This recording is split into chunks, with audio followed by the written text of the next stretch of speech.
Welcome to Engage Your Tribe, a podcast about the art and science of audience engagement. I'm Jeremy Shear, and my guest is Will Devlin, VP of Marketing at MessageGears. Will, it's great to have you on the show. It's fantastic to be here, Jeremy. Thanks so much. So Engage Your Tribe is brought to you by Tribal Knowledge Podcasting. We are a full-service B2B podcasting agency, and we help brands use podcasting as a fun and efficient way to have authentic conversations with the people they need to get to know to grow their business. You can learn more at tribknowledge.com. So, Will, tell us a little bit about yourself, about your background in marketing, and about MessageGears. Sure. So I've been in marketing my entire career. I started on the B2C, the retail side. So I worked for a catalog company that sold boating accessories and water sports equipment and things like that. And it was right around the time where people were just getting comfortable shopping on the web.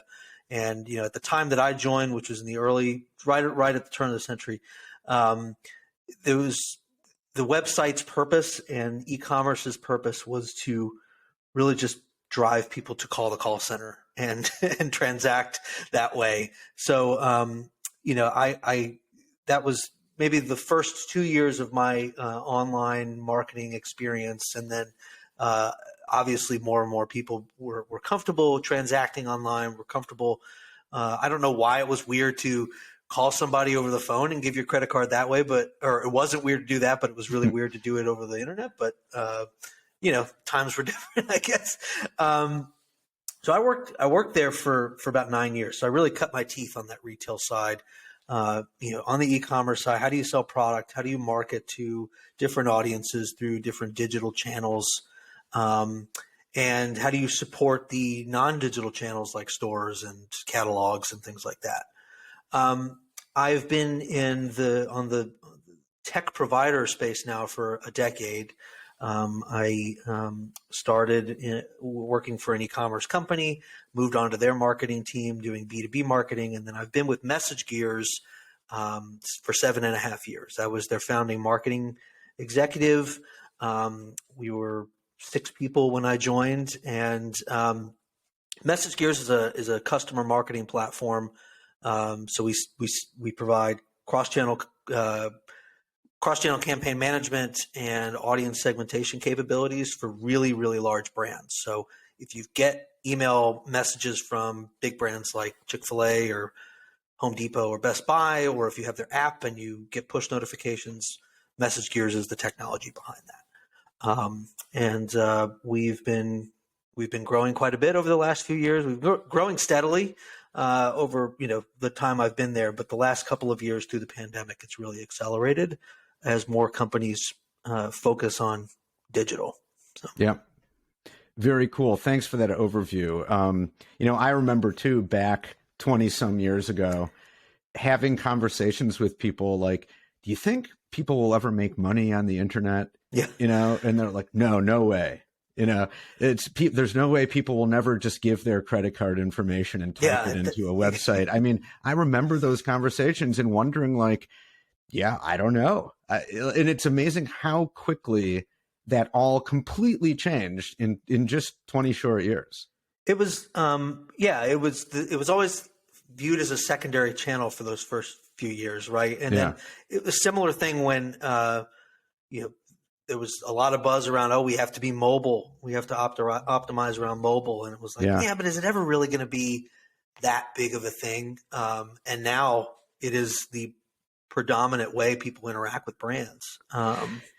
It's insane. Yeah, it really is. And I think in some ways it points to that like humans are not always great at really projecting what the future technology is going to be. Maybe some humans are, I'm not. But like, I think if you look back to like the 1950s or 60s, it was all about like flying cars and like rocket packs and jet packs.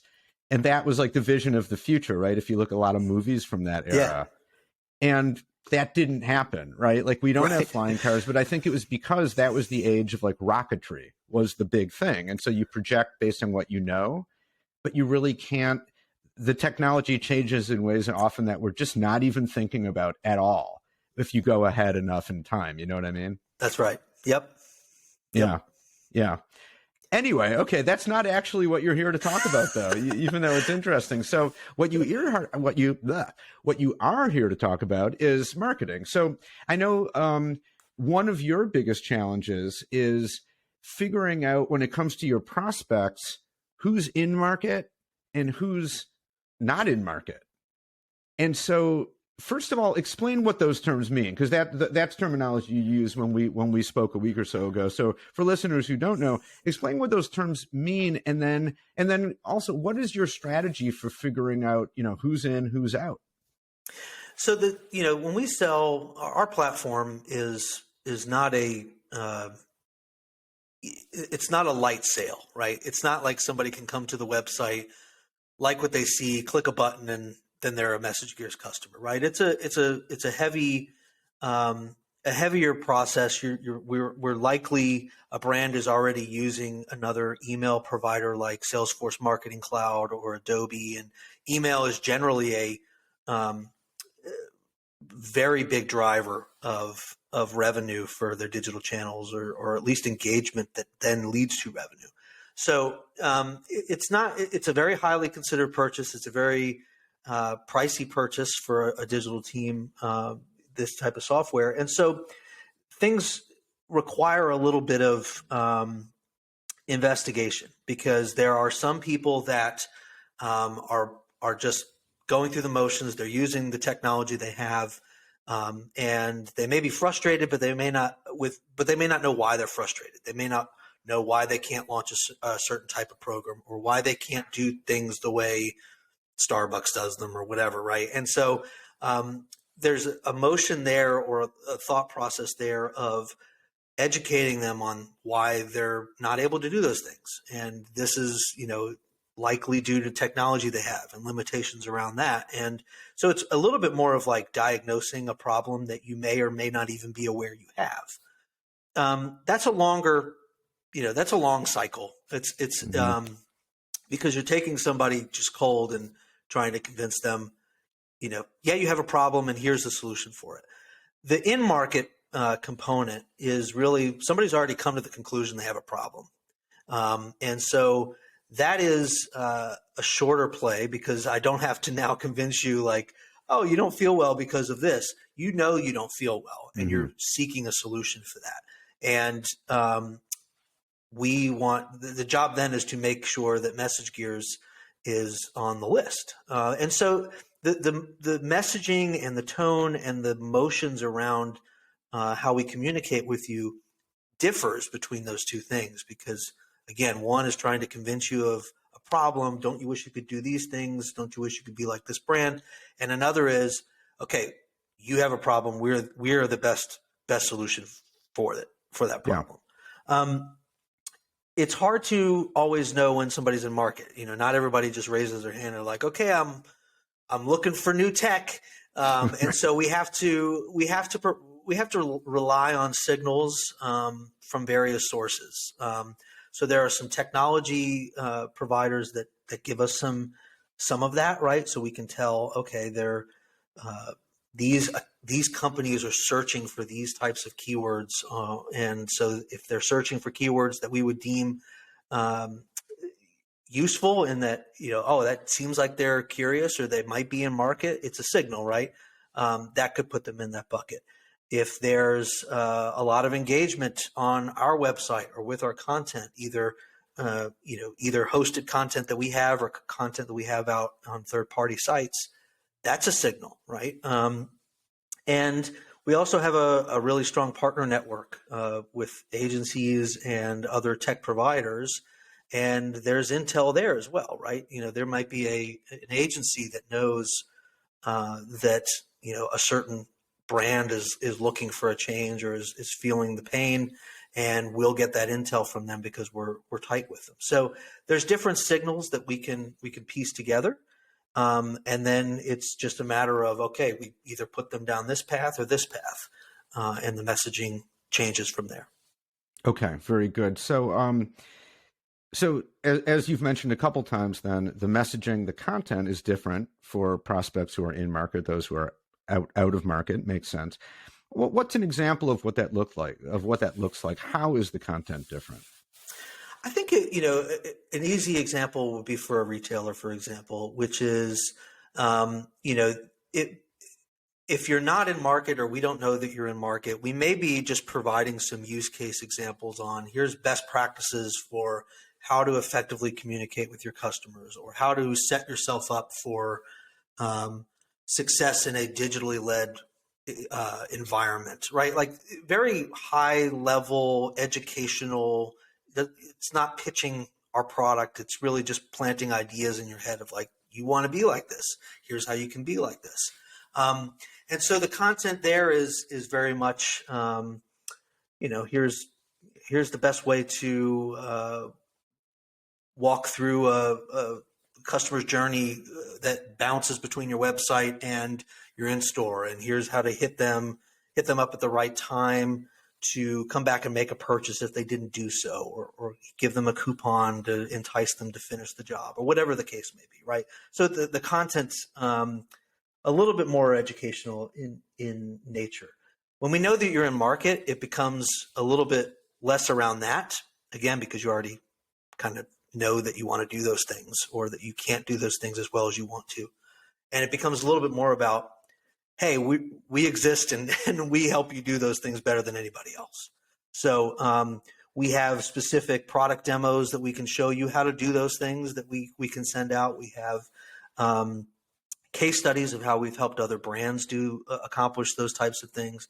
We have reports from firms like Forrester that show the return on investment for brands that have chosen our products. So it becomes a little bit more specific to MessageGears and why MessageGears should be evaluated as you're looking at other vendors. And that's the content we do for the in-market versus, again, that more top of funnel thought leadership educational content if we don't know that. Okay, that makes sense. I mean, it wouldn't make sense to direct content that's more about you and what you do at out of market because they're like, we don't care. Who cares? We don't. Right. They don't even know they have the kind of problem yet that you can solve. They're just like, do not give a damn about you right now. We have other problems. I would love if everybody cared about us, but people don't. I mean, right? They only care when they realize we have something that can help them out. Yeah, and that's just how we all operate, right? I Correct. mean, day to day, whether it's in business or anything else. So, okay, now you guys, just to switch gears a little bit here, you guys have two podcasts, not one, but two podcasts, which is really cool. So tell us about the podcast, what they're about, and the role that they play in your marketing efforts. We wanted to expand the types of content that we could deliver in we all, many of us, obviously anybody that's listening to this consumes information via podcast, right? It finds it interesting, whether it's on their commute or on their run or whatever. And we weren't tapping into that medium. We were doing very basic, here's a blog, here's we'll do a monthly webinar or something like that. And those things are also important pieces of content, but we're trying to branch out to more organic, easier, and high impact content, right? And so the podcasts, we started with one. We didn't start with two, but one is called In Gear, and it's focused on conversations with marketers and tech providers about what they do on a day-to-day basis, what dominates their thoughts when they get to the office in the morning or log on, and what they're hoping to do with their companies and their careers. So it's me interviewing people one-to-one just like this, and it's just coming from a genuine I'm genuinely curious about what makes people tick, and I think other people are as well, and it gives me a better understanding of the audience we serve. So that's been going for about a year. We created a separate podcast called MessageGals in late 2021. Trying to remember what year it is now because we've just been cooped up. But it's focused on women in technology and their career paths, their ambitions, their goals, and so it's highlighting successful females within our industry, how they got to where they are, where they're looking to go, and trying to provide some inspiration for other females looking for that. So that was a completely homegrown, organic idea by two folks internally, and we were proud to sponsor that. Right, we're like, let's do it. Let's spin that out. Let's. There's no reason we have to limit ourselves. They both serve the, just the reach of again, that thought leadership content. We're not pitching MessageGears at all in there. I mean, it's just it's who we are. It gives us a face and a personality, and puts us on your radar if nothing else. But it's great content to get people to consume, and it's a lot of times one of the first touches they'll have with a brand. Okay, very cool. One thing that I like a lot about podcasts, both as someone who produces them and just a fan, a consumer, is they feature conversation between human beings, and right, more so than I think other media tend to. And I've really come to believe there's something, conversation at its best, there can be something kind of magical about it. When you hear Agreed. two or more people really engaged in a back and forth on something they're both really interested in, it's kind of hard to describe like why it's so engaging, but it really is. What do you think about that? Well, it doesn't. It feels, the word gets overused, but it feels authentic because it generally is. Right? It's not scripted. It's not slickly produced, or at least not overly produced in terms of the prep. Maybe the packaging after it's recorded is slickly done. But I think that where it differs from other mediums, it's basically like you're eavesdropping on a really interesting conversation that you're listening to somebody that you're going to learn something from, and maybe you follow some people on other social platforms, but you really don't get a sense of who they are until you hear them in conversation. So it's like you're there in the room. And it's not, like a stage presentation or a webinar or something like that, which is a little bit more scripted and a little bit more, well, put together on the front end.